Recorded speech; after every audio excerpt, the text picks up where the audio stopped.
Jawaaniin sodaachistu takka hin jiru kuni viidiyoo rakkoon hin jiru gadi dhiisisiin jedha. Namni kun sheexana namatti ta'ee jaalala ijoollee kana addaan diiguuf deemaa jiru. Jaartii hajjii fi magartuudha. Isin waamana uummata kanaa qaaquyyuu jibbee jira. As nagahee jira. Maaliif yoo jettan bakka shira qabanii shira hundi isaanii shira qabanii ofirraa lolataa jira. Jaartiin isaas immoo yooni abdii hin ajjeesiin yoon sun miillaatiif hin jettee fokkoraa jirti. Isheerraas akka of eegdu jedha. Ergamtuu ishii magartuurraas akka of eegdu jedha. Nama caalatti immoo rabbiin nama eega. Rabbii gaditti immoo abbaatu of eega. Assalaamu alaikum ashamaa harka fuunee kabajamtoota hordoftoota waan koshoo irra jirtu bakka jirtanitti nageenya kiyya sinaa qaqqabu. Shaar mubaarak siniin jedhee jira. Yaa waan ramadaana miti reera. Soomanni akkam isinitti jira nu bira bareedaa hedduu namatti tola hedduu nama gammachiisa. Har'a ammoo waan takka isiniif qabadhee dhufee jira. Viidiyoo abdiin gadhiise irratti jechuudha. Waa'ee mucattii kanaan yeroo darbes irraa dubbadhee ture. Ijoolleen baay'ees illee waan koo ati abdii kanaa itti dhiyaatta akka maatiitii kabajaa walii qabdanii yaa waamiti ofitti waamii gorsii naan jettanii turtanii dhugaa dubbatuudhaaf anillee ofitti waamee illee gorseera. Dirqama nama kana ogguun waan takka haasofsiisus viidiyoo waraabuu hin qabu kaameraan alatti akka inni of eeggannoo godhu deddeebisee illee gorsee jira. Egaa abdiin illee waan isheerraa hafaa jiru natti fakkaanne jaalatees natti hin fakkaanne ani dhugaa waan isaallee naagalaa hin jiru jechuudha gabaabumatti.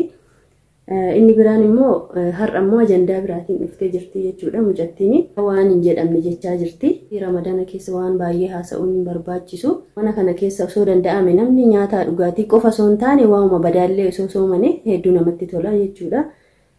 Namtittiin kun waanuma hin taane hojjetaa jirti jechuudha.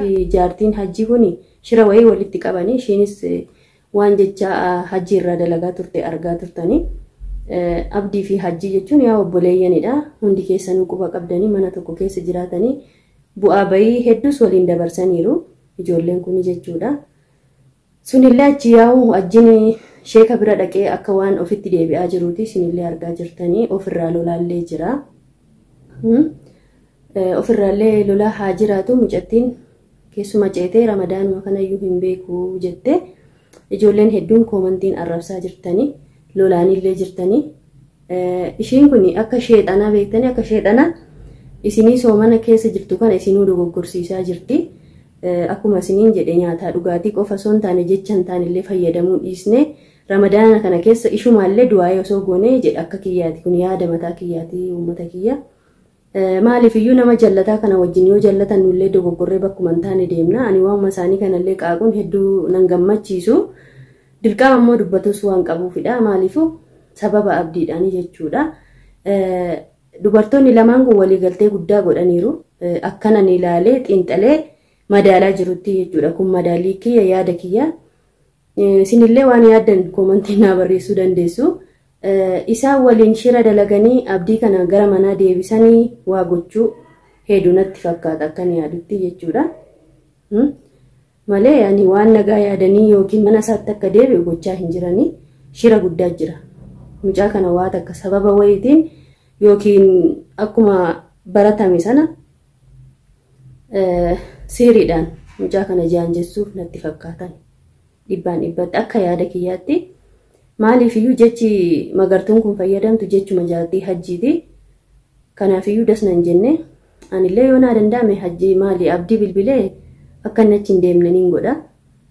Maaliif iyyuu amma immoo irra caalaa waan guddaa takka qabattee dhuftee jechuudha. Viidiyoo ati dubartii faana qullaa jirtu gadhiisaa jetteeni. Yoo gadhiistee somaa rakkoo hin qabu jechuudha. Maaliif yoo jettanii inni kun ilma dhiiraa yeroo kana keessa dubartiinuu hin saalfanne isinuu aga mana ciisa isaa deemtanii mucaa kana inni immoo maaliif saalfatare ilma dhiiraati mitiire. Viidiyoon kun immoo ittiin sodaachisa malee dhugaadha natti hin fakkaatani. Dhugaa osoo ta'e abdiin konfidensiidhaan akka inni haasa'u garuu xiqqoo sodaanis illee irratti mul'ata. Yaa obboleessa kiyyaati waan takka hin sodaatini waan takka illee irra keeyyatini maaliif yoo jette shirri guddaan kun immoo ka dalagamuu deemuu fi tokkoffaan sabboontuuf abdii adda baasuu fi maaliif iyyuu sabboontuun kun yookiin yoo viidiyoon kun dhugaa ta'e abdii itti aaruu dandeessi.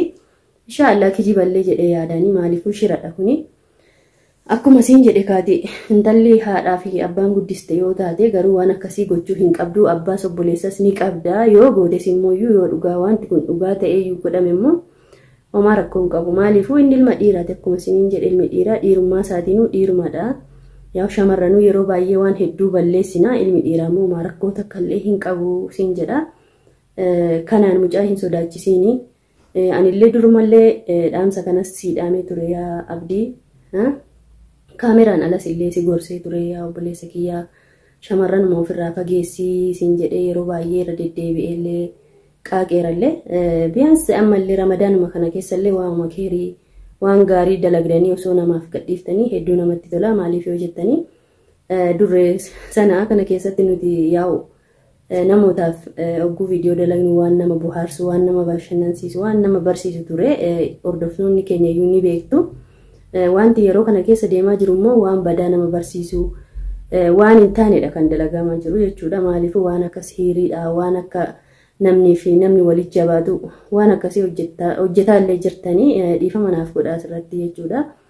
Maaliif iyyuu namiin kun bakka akkuma isiniin jedhee ramadaanuma kana keessallee biyaansi waan bareedaa waan namatti tolu waan nama barsiisu takka osoo hojjete bareedumadha. Akkuma ta'e namni kun osoo baatuma takkitti kanallee waan keerii dalagatee namatti tola jechuuf jedhee akkuma argitan egaa aadde Magartuun fuula hiitee dhiiraa ta'uu dhalaa ta'uu maali hin beekamne fiddee jirti. Yaa hajjii maali Abdii faana akka waan ishiin walitti dhufeenya wayii qabdu fakkeessite jechuudha. Yoo dhugaa ta'e egaa nullee Abdiin si eegganna viidiyoo sana gannuu dhiisi. Yeroo darbe yaa viidiyoon ani haasa irratti illee argite Magartuun kun hedduu na arrabsite bilbila bilbiltee jechuudha. Magartuu kana immoo ani jaanuu hin beeku akkuma yeroo baay'ee isiniin jedhee suuruma maalii viidiyoo mashii kan beeka malee hin beeku. Waa'ee Abdii maaltu si naqee haasofta jettee muxluqna goote anillee ammallee deebisee ishiin arrabsu. Maaliif yoo jettan rabbuu ishee arrabsee abaaramtuudha kuni. Kan ganda sireerra olii gad deemtee nama arrabsitu isheen arrabsamtuudha. Ani immoo arrabsuun isiniin jechuu fedha. Isiniin kunillee buleeyyan kiyya yaa koomantii jala deemtanii aariidhaan miira keessa galtanii hedduu arrabsaanii jirtanii zambii isheerraa dhiqaa jirtanii dhiisaanii tuffadhaa bira darbaa. Ishiillee du'aayii godha Abdiillee du'aayii godha. Kunillee cubbuu keessa isin galchaa jirti dhugaa. Waan hin taane keessa isin galchaa jirti. Yaa namni kun aaree waan Abdii kana jaalattaniif waan Abdii kana kabajaniif ishiillee arrabsaa jirtanii yeroo kana keessa osoo ishee arrabsuu dhiiftanii akkasirrooftu gootanii. Anillee yoo danda'e mucattii kana qaamaan arguun hin fedha. Yaa qaamaan yoon argite garuu natumuun ishiillee hin oolu. Yoo naa danda'ame akkuma isaanii kana kaameruma wayii qabadhee bira dhaqa malee yaa akkasitti hin taanatti hin fakkaanne. Yeroo baay'ee kan namoonni keenya waan takka yoo dalagan kaamerumatti fayyadamanii kanaafiyyuu mucaa sodaachistu takka hin jiru kuni viidiyoo gad dhiiftee rakkoon hin jiru gadi dhiisisiin jedha. Namni kun sheexana namatti ta'ee jaalala ijoollee kana addaan diiguuf deemaa jiru akkuma isiniin jedhee jaartii hajjii fi Magartuudha isiniin jedha. Hordoftootaaf kabajamtoota kiyya ani waan uummata kanaa qaaquuyyuu jibbee jira as nagahee jira. Maaliif yoo jettan bakka shira qabanii shira hundi isaanii shira qabanii akkuma argaa jirtan egaa Abdiidhaan as deebii jedhanii Abdii fi hajjii kana waa isaan gochuuf deemanii rabbiin haa beeku. An akka kiyyatti mucattii kana ofirraa fageessi jedha. Durallee nin jedha har'allee nin jedha borullee nin jedha. Rabbi immoo isi biraa jiraatu siin jedha obboleessa kiyyaa Abdii. Egaa isinillee waan naan jettan hunda dhagayan immoo Abdiillee gorsee jira. Yoo naa danda'ame ammallee gorsuun yaala waamee isin fuulduratti jechuudha. Akkuma yeroo baay'ee isin jedhan kaameraa baay'een fayyadamu yoo waa tokko nama kanaaf yaade. Kanaaf malee Abdii hammeenya isaas hin qabnu. Akkuma isin jaalattanii kabajanii uummanni biyya biraarraa itti bilbiltanii nagaa isaatii jettanii nu gaafattan hedduun keessan hin jirtu. Maaliif iyyuu mucaan kun isin viidiyoon beektanii nu qaamaan beekna nama gaariidha nama namaaf waan gaarii yaadudha. Garuu amma keessa xiqqoo mucaan sirrii hin jiru. Yoo nama danda'ame akkuma hajjiin deemee kun ganda sheekaa xiqqoof baruuf akka waan deemu fakkaata hajjiin illee jechuudha. Ofirraa lolataa jira. Jaartiin isaas immoo yooni Abdiin ajjeesiin yoon sun miillaatiif hin jettee fokkoraa jirti. Isheerraas akka of eegdu jedha. Ergamtuu ishii Magartuurraas akka of eegdu jedha. Nama caalatti immoo rabbiin nama eega, rabbii gaditti immoo abbaatu of eegaa isiniin jedha. Hordoftootaaf kabajamtoota keenya rabbiin kan nagaa haa buusu. Kanuma jechuu dhufee dhugaan na jibbisiisa waama kana dubbatuun xiqqoo na dabbareessu waan jiruufi dhaamsuma kana dhaamuufi dhufee uummata keenya rabbiin jallisee haa deebisu isiniin jedha. Obboleeyyan kiyya qaalii bakka jirtanitti nageenyi kiyya isin haa qaqqabu, jabaadhaa. Hojii ramadaana kana ni ulfaata, ijoolleen mana arabaa keessa jirtanis rabbiin isiniif haa laaffisu. Ramadaana kanas ramadaana gaarii godhee nuuf haa xumuru isiniin jedha. Galatamaa jiraadhaa bakka jirtanitti.